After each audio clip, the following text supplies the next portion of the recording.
اہم سوال کی طرف اشارہ کیا گیا کہ روزہ کی حالت میں مرد نے اپنی بیوی سے مباشرت کی، روزہ یاد بھی تھا، اور اگر بیوی بھی روزہ کی حالت میں ہو تو کیا کفارہ صرف مرد پر لازم ہوگا یا بیوی پر بھی لازم ہوگا؟ تو اس بارے میں علامہ نظام الدین رحمۃ اللہ تعالی علیہ اس کی وضاحت کرتے ہوئے فرماتے ہیں کہ جس نے جان بوجھ کر سبیلین یعنی عورت کے دونوں مقام، دونوں رستے کسی مقام پر بھی اس نے جمع کیا تو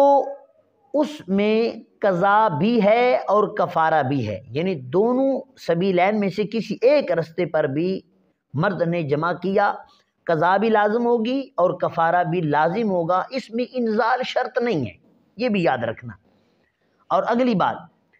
بات آپ یہ لکھتے ہیں کہ جو سوال میں پوچھا گیا کہ کیا عورت پر بھی کفارہ ہے یا صرف مرد پر کفارہ لازم ہوگا، تو اس بارے میں فتاوی عالمگیری کے اندر پہلی جلد کے اندر اس مسئلہ کی وضاحت کی گئی کہ اگر عورت کو مجبور کیا گیا، عورت کو کے اوپر جبرن جمع کیا گیا عورت کے ساتھ، تو پھر عورت پر کفارہ نہیں بلکہ صرف قضا ہے، اس روزہ کی ایک دن کی قضا ہے، کفارہ نہیں ہے۔ لیکن اگر عورت بھی مرد کی طرح رضامند ہے دونوں کی رضا سے اور روزہ کی حالت میں روزہ یاد بھی ہے